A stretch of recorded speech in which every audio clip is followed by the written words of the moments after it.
Hey, what's up everybody? It's Lids, and we're back for some more Mardek, and today we are going to make our way back through the sewers, see if we can make our way to the other end of whatever is on the other end of this winding maze.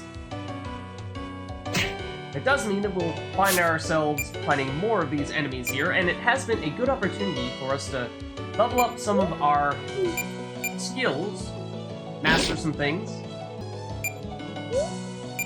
Mostly of the passive variety, because we are certainly getting our fair share of fights in here. However, we are also...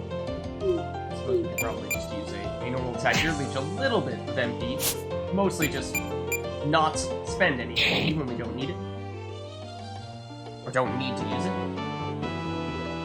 But yeah, getting plenty of fights in. Goblin earwax, fantastic.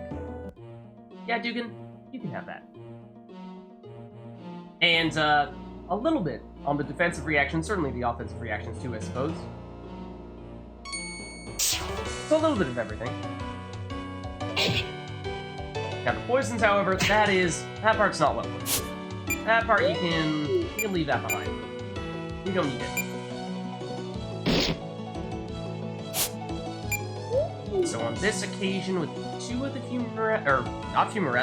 miasmarines remaining, we need to start to use Emla offensively here. I actually don't think we do, on the assumption that Mardek can take one out in one turn and Dugan can take out another on his turn. Which shouldn't be necessary for her to spend MP here. Granted, that does mean that Dugan will, of course, be taking damage from the poison. It does hurt, and that is enough for Zack to level up there. That does remind me of one other thing that I want to make sure we do soon. We'll do right after this battle. Now that we have emerged victorious. That being, I would like to speak to some of our friends here, because I don't believe we have done that yet in this area. Let's see if Rohoff has anything to say, especially after having learned about how it seems as though one of his friends from before may well and truly be here, and potentially behind all this stuff. Hey, Rohoff, what are you, anyway? Thought we'd been over this before. I'm a healer, an angel. Well, that doesn't tell me a lot. Can you tell me more about your few angels? I suppose we'll be stuck together for a while, so it's best to lighten the darkness of your ignorance early to prevent awkward questions at inconvenient times. I am a race called the Anukai. We hail from another planet called Anshar. Do you comprehend this, Mardek? Did you know that Belthan is not the only world in the universe? There are many others, each with life of their own, some with no life at all. Well, now I know. Yes, we Anukai are the most advanced race in this region of space, both magically and technologically, despite what the Aurons might think. We are peacekeepers, traditionally, and our society is highly ordered. We feel that more primitive races can benefit from the order we keep, so we tend to educate any new races that we meet about our values, our morals, our ways, gradually accepting them into our own society. However, we must wait for races to reach a certain level of development naturally before interfering. It's all part of our wonderful system of rules and protocols. This is to ensure that we don't let a bunch of savage barbarians into space, for the same reason you'd not want to give a child a sword. We were never allowed swords when we were little, but I always thought I'd use them properly. We weren't as stupid as the adults seem to think. Ah, that's the thing. You didn't think you were that stupid, but that's because you were too stupid to realize that you were.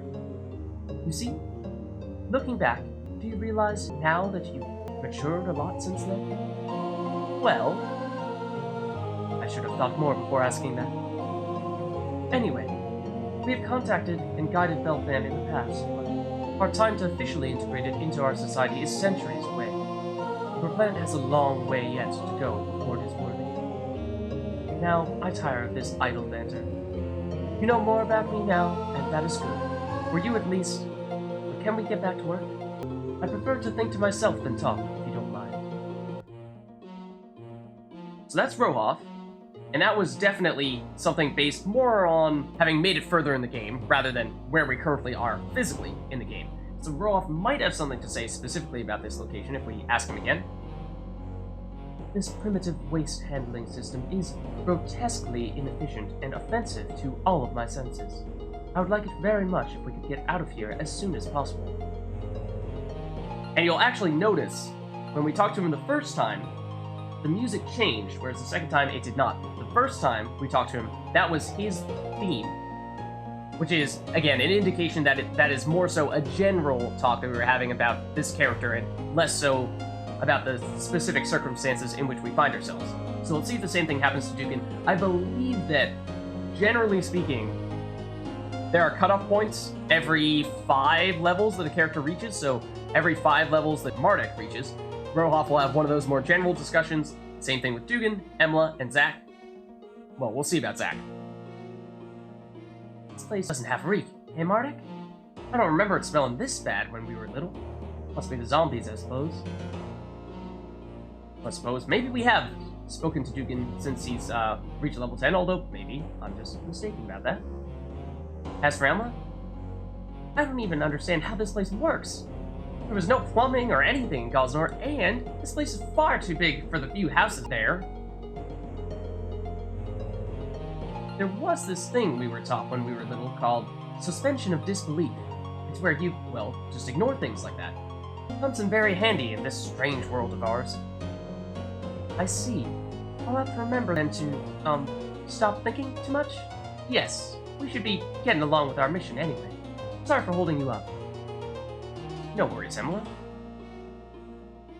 As for Zack, will we have any luck this time? And you hear Zack's music. You know what that means. Aw, why won't you talk? Please, I'm a mercenary. It is easier if I don't talk. And as I was saying before, Zack's theme is one of my favorite songs in the game, and I think as we get to learn more about Zack, you'll find that it is also very telling about him as a character. Well, what do you mean? I am a weapon, nothing more. Once my contract expires, I will leave. It is best to do it without emotion. Now, let us go. Okay, we get a little bit more out of Zack. Still not much. But that might be most we've gotten yet, for certain. Oh, Dugan is currently poisoned, and so we ought to do something about that. And I think it is probably still best at this stage for us to use an antidote rather than Mardek's Remove Taint ability, because we were saying this before, but of course when we use Remove Taint, it does spend a little bit of MP on Mardek. He's doing okay on that front at the moment, but if we find ourselves running out of MP on him, that means that of course we won't be able to heal, and then that could prove rather problematic.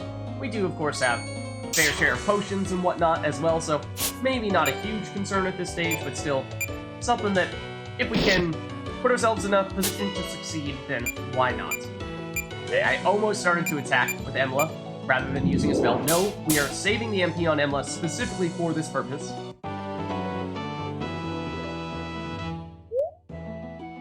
And we get some antidote back, no less. Okay, now do I remember the correct route? It is down and around. Of course it is. Have to resist the urge to reference Blues Traveler. There'll be none of that. Okay, so more of the pestilence. We've seen our fair share of them, and unfortunately, Zack misses there. And I think that is reason enough for Emla to use the triple attack, which is unfortunate because it does mean that Emla is going to run out of mana pretty darn soon. But it is perhaps still worthwhile in order to make sure that we don't have 3 zombies getting the chance to hit us here. Just one. And it will use Bubble. That looks familiar. However, no more. None of that. Only Emla gets to use that ability.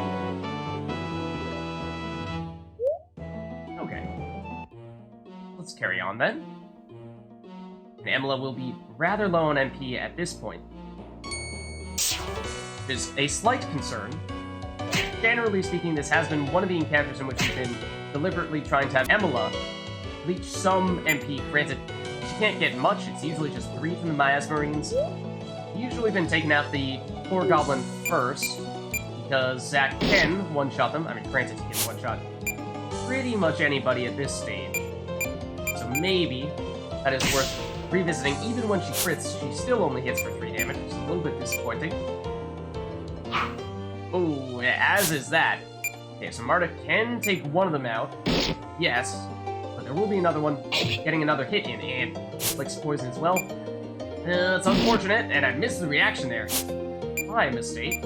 I suppose is, at the very least, an opportunity for Emila to get another hit in. Leech a little bit more. However, another tick for Dugan on the poison. However, we're getting close here. We have, of course, checked this location once before and did confirm that this is the way through. Let us use another one of those antidotes on Dugan here. And carry onward. Wind our way through. I mean, this has got to be the windiest zone we've gotten into thus far, right? Certainly. But anyways, do we deliberately change our strategy here? I mean, this is a slightly different setup than we had before. Only 1 Miasmarine and 1 poor goblin, so shouldn't be terribly concerning. However, we can see, well, we would have been able to see how much MP Emila would have been able to leech, except she missed. And fortunately, Mardek and Dugan are still fast enough to get a hit in. That is, if they don't miss as well. This guy is awfully elusive.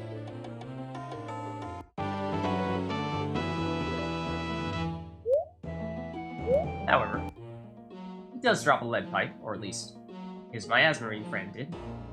So I suppose, in a weird way, maybe that compensates for it. No, it definitely doesn't. We could sell some items to the shopkeepers, which we have not yet done.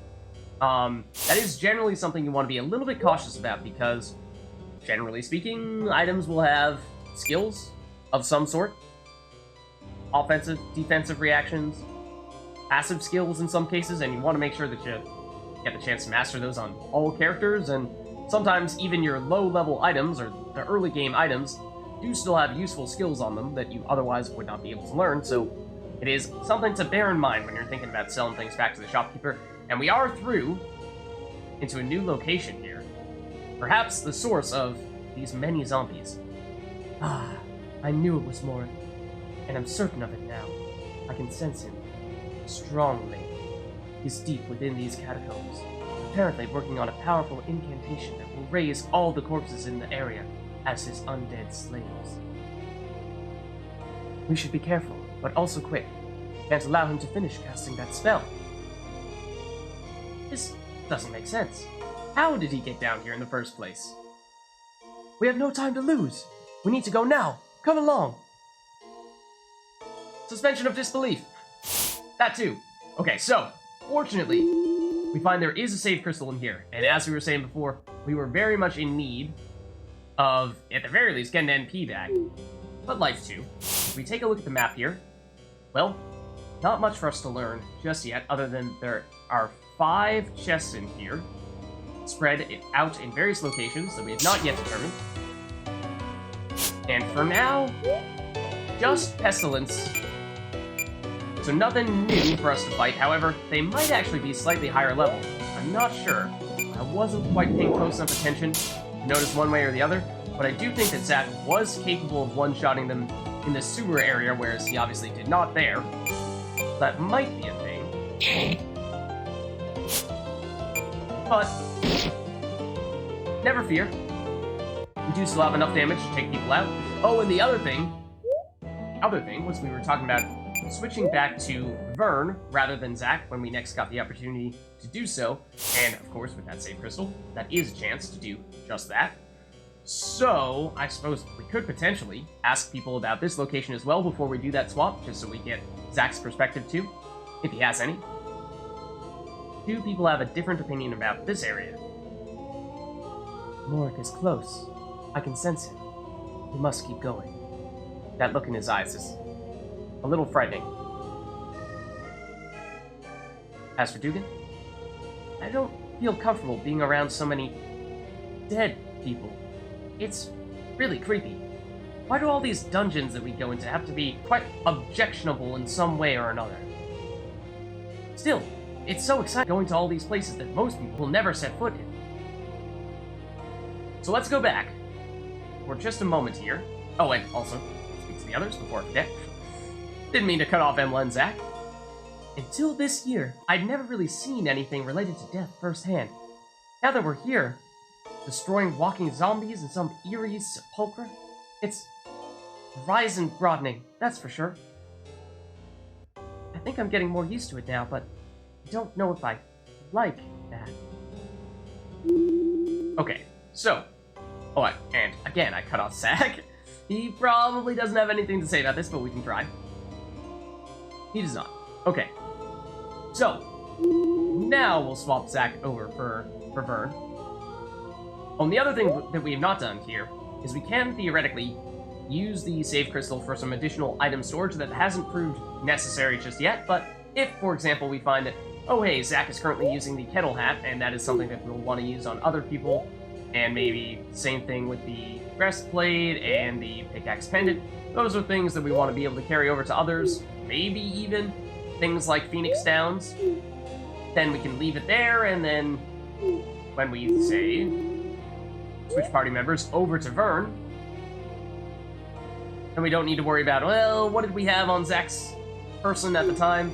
Well, maybe it's, you know, some stuff we would like to have. Granted, it does require that we activate the save crystal several times here, which is perhaps a little bit time-consuming, but we got it. No big deal here.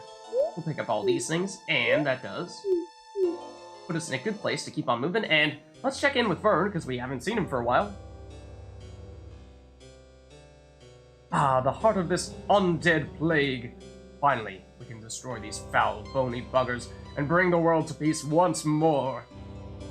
I look forward to vanquishing as many of the blighters as I can. Thanks, Vern. Okay, so, remember, Vern has his own chestplate, which I believe, yeah, actually does have a magic defense reaction, so this is the one that would have been best to put on our melee characters that normally would not have access to magic defensive reactions. So that is very good, and Vern hasn't learned it in full yet himself, so we'll probably keep that on him for the time being. As for other things, though, he doesn't have a helmet yet, so we can certainly put this on. He is capable of wielding heavier armors and helmets, much like Zack, Dugan, and Mardek, and unlike Emila, as you probably suspected, but just to confirm. And he has not yet learned the 10 damage soak ability. That is not learnable through his chestplate, but it is on his shield. Okay, so he doesn't necessarily need to have the pickaxe pendant. Other than that... oh, he's the one with the cog necklace. Okay, I was wondering where that disappeared off to. That makes some sense. So he is partway to mastering that ability. That might be something that we continue to look to do here. Let's take a closer look at his skills, see if there's anything we're forgetting. He has that smite ability, which adds additional damage based on his spirit, which will prove helpful, I do believe. Offensive reactions, he's still learning those.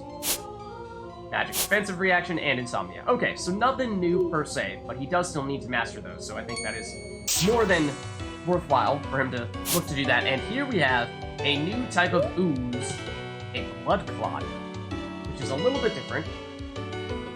First and foremost, and most importantly, it's red, not green. Totally different. Completely unrelated. No. It has resistances across the board here. You see, it is dark elemental, so it actually heals to dark attacks. It is very weak to light attacks. However, it's going to be hard for Emla to find a good fit here.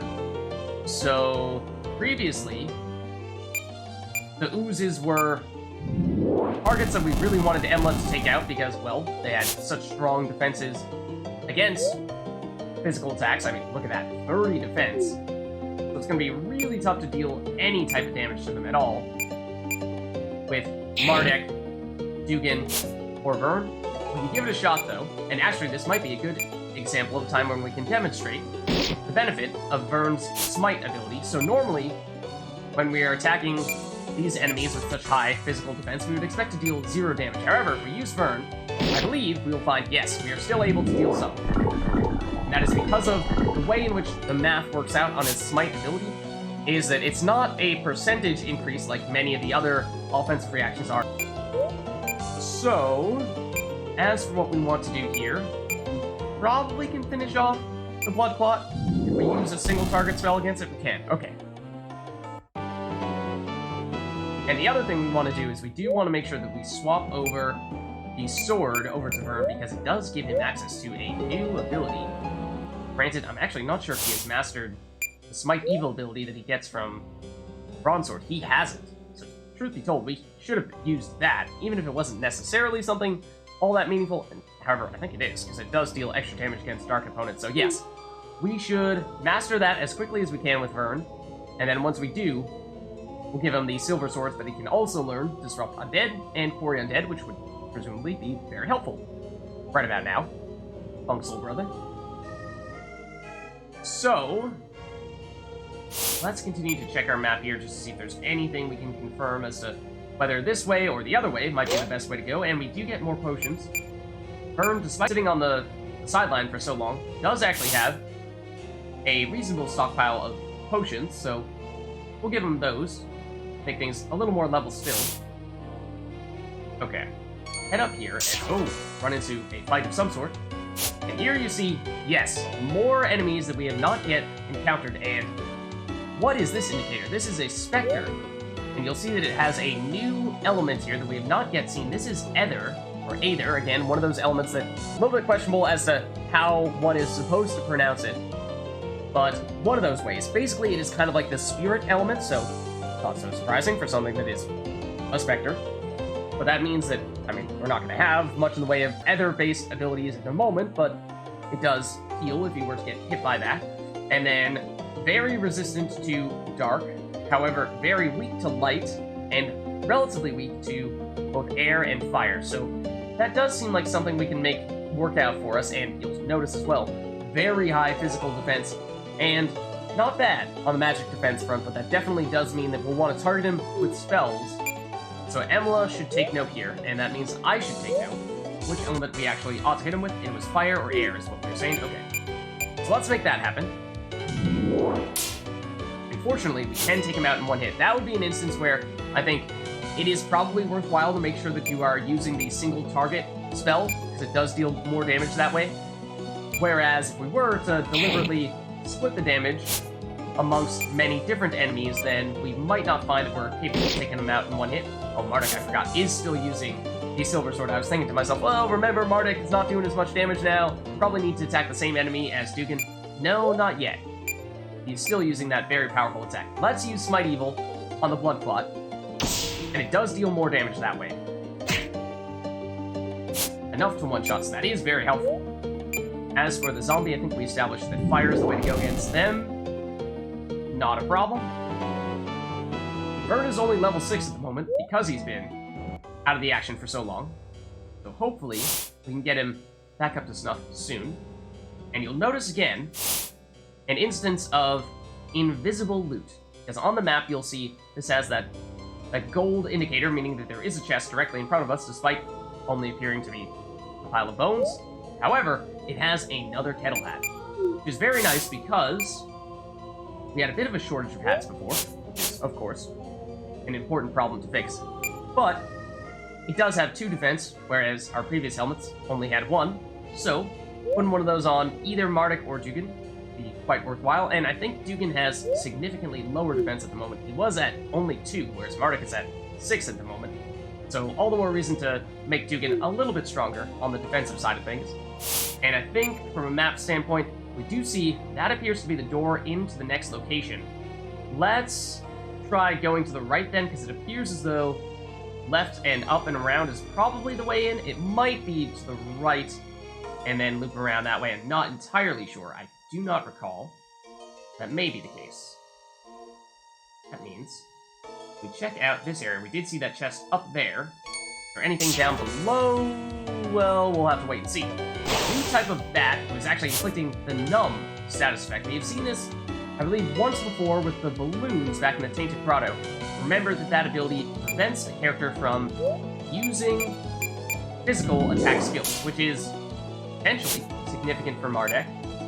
I think previously we got it on Emla, which was not such a big deal. But on Mardek, that is perhaps a little more concerning. Now, as for who we ought to hit here, remember that we have Burn coming up next, and he does have the Smite Evil ability, which does extra damage against dark opponents, so let's deliberately go for the Pestilent here, and miss the reaction, unfortunately. Here's Mardek, who, as we're seeing here, cannot use his normal attack because he is numbed. Can we get rid of it with Remove Taint? We cannot. It is not one of the statuses you can remove with that. So, for that reason, Mardek is, unfortunately, in a bit of a bind here. He could theoretically use a heal ability, use a shield, a magic shield. Not necessarily sure that's all that necessary at the moment. However, actually, he did pick up that shield ability recently, and we've not used it at all yet. So if we want to get closer to mastering that, then I suppose we need to do something about that. Here we'll see Burn with Smite Evil against... Could go for either the zombie or the corpse drinker. I think it'll be a little bit harder to take down the zombie because that's a little more HP. So we'll target that. And the Blood Drain ability that the corpse drinker just used heals it. It leeches life. However, it was on full life there, so not a huge deal. And do we go for the corpse drinker? In which case we would go for an air attack, or do we go for Pestilent? In which case we would also probably go for an air attack. We could probably split the difference here and take them both out. Granted, we would like to have Vern and ideally Mardek as well use their offensive attacks as often as possible here, because for both of them we are looking to learn an offensive reaction. Now, if we could use our balloon juice to remove the numbness. Now, this is a little bit of a scary thing, because at the moment you can see we only have 2 balloon juice on Mardek. We might have a little bit more on some other characters. We do. However, as we previously established, you can't get rid of that status effect with Remove Taint, so Mardek is incapable of removing it through his skills. That means we're relying either on these balloon juices, which are of course of limited supply, or save crystals, which, I mean, on occasion, sure, we'll run by them, but they also don't grow on trees, so we'll use this here. Theoretically, you could certainly make the case that it is worthwhile for us to double back to the save crystal and make sure that we pick that up. Is there actually... Ooh, there is no chest down here. There's actually only one up in this direction. Right here, and it will give us Liquid Light, which will remove blindness. Now, we could give this to Mardek.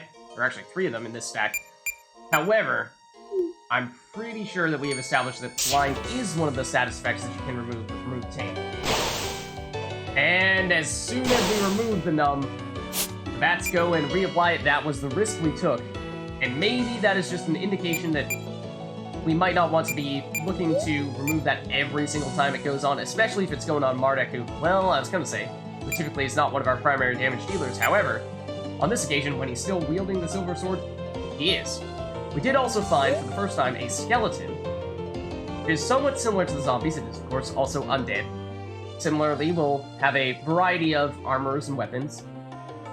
And it has a little bit of fire weakness, a little bit of earth resistance, a lot of light weakness, and a lot of dark heal.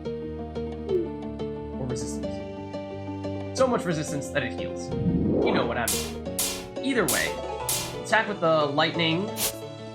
Arguably could have gone with the fire to focus a little bit more on these 2. I suppose that probably should have been the direction we ought to have taken, because presumably we would have been able to take out the bats either way, whereas the zombies, they're a little bit tankier. The zombie and the skeleton, a little bit tankier. Okay, so similarly, I think we deliberately target the one with more HP here, and we actually managed to level up Vern with that experience.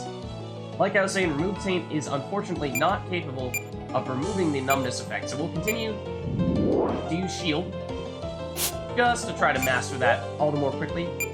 And we'll use Spike here. Deal a pretty sizable amount of damage. And Vern, at least certainly, once we start to put the Silver Sword on him, will start to become a much more offensively oriented character. I mean, he is still fairly strong at the moment, however, once he gets this and learns the Disrupt Undead ability and Quarry Undead, then he will be back in business. We did also just find a mace, which is technically a sword, because reasons, and what we'll find here is that it actually has the highest damage. It is higher damage than the bronze sword, it's higher damage than the silver sword, higher damage as well than the... We go over to, I believe it's in Mardek's inventory at the moment.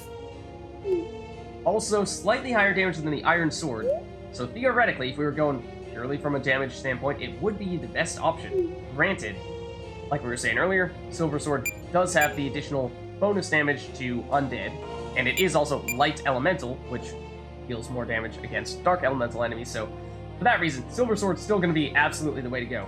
Theoretically, if Vern were to master these abilities here and didn't need to use the silver sword, then we could give him the mace, or more likely what will happen is Vern will master these, then he'll be able to use those abilities whenever, regardless of whether or not he's using the bronze sword, in which case we can give him the silver sword. What do we give to Mardek? We could actually give Mardek the mace. So I think that would probably be the plan. So that is actually a surprisingly good drop. I forgot that it was that powerful. Okay, so I believe our next direction will be upward, and we will determine as to whether this is actually the correct direction or just a location with additional potions and other loot. And this restores 500 HP. It's basically a super duper potion. So that is very welcome. Here we have another wide variety of enemies here again with the Spectre and the Blood Plot, along with a couple of zombies, or zombie and pestilent. And, let's double check. We definitely do want to hit the Spectre with magic. I think what we did last time was we used a Thunderbolt to take it out immediately. And the Blood Plot, doesn't matter which element we use now. I'm not necessarily sure we're going to be able to take the Spectre out if we do this and limit our damage a little bit in order to take out attack everyone. So for that reason, I think we just focus on exclusively hitting the Spectre. And then Dugan is next. So he cannot deal any damage to the Blood Plot. It has too much defense for him. So let's focus on someone else. Mardek also cannot attack at all. And again, for that reason, we will apply a shield. Vern, on the other hand, can use Smite Evil. And that, I suppose, could use on the Blood Clot, we could use on the zombie. I think the Blood Clot is actually a little more dangerous. So let's take that out. We've not yet seen any abilities that the Blood Clots use. But that is partially because I've deliberately made sure that we are not letting those ones live long enough to attack us. Granted, that Pestilent did actually use a poison ability there, so Vern will take some damage from that unless we get Mardek to go quickly enough to remove that poison before Vern actually takes his turn. As for which element we want to use here, I think we've established that for the zombie, the answer is fire. That's actually enough for Emla to level up. Or no, Mardek, rather. So he's caught up now with Dugan and Emla. That is good to see, and here Dugan should theoretically be able to finish the guy off. That he has. Which I suppose is another way of making sure that Vern avoids taking a little bit of extra damage from the poison. And actually, Vern got the magic defensive ability mastered there. That is significant because that does mean that theoretically we could swap this out, give it to someone else, and this is the only way they can get access to that skill. Granted, Vern does kind of sort of still need to finish that minus 10% physical defensive reaction. I'm surprised that he hasn't done that yet, because normally those are much quicker to level up. But for the time being, at least, we'll keep that there, and he's getting close as well to being able to swap over to the Silver Sword. He is still poisoned, I forgot to remove that. So let me do that now. Here, I believe we will find that that is, yes, the last chest. So as we suspected, up and to the left is the quote-unquote correct direction, the way out of here. We've fully looted up. So that is, of course, good. And here we find ourselves with Skeleton and Blood Clot. So Remember, the blood clot is best attacked physically, whereas the skeletons and pestilent... Let's go for the skeleton. Because we can take that guy out in one hit. Blood clot should also be... Oh, no, I forgot. Not someone we want to hit with physical attacks. I got so spoiled by Vern being able to take him out that I forgot. And once again, we will use the normal shield ability, physical shield ability. We'll use it on Vern this time. Now, Vern, if you could please fix my mistake. Thank you. Does, however, mean that Pestilent does have an opportunity to attack, and fortunately does miss. And on this occasion, when we have more than enough turns to spare, I would have said that that would have been an opportunity to leech some mana. However, Emla has also chosen to take this opportunity to miss. However, hold on. We got one more turn here. Mardek will continue to shield up halfway to mastering that ability. Burn will do the honors.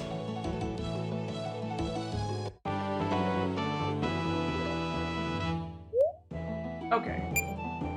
And some slime jam. We have not yet found any of that, but that is another crafting item that comes from slimes, not so surprisingly. There is Vern learning the Smite offensive reaction. That is great to see. He does, however, I believe, still need to use 2 more Smite Evils with this sword before he can fully swap over to the Silver Sword while still maintaining access to all of his abilities.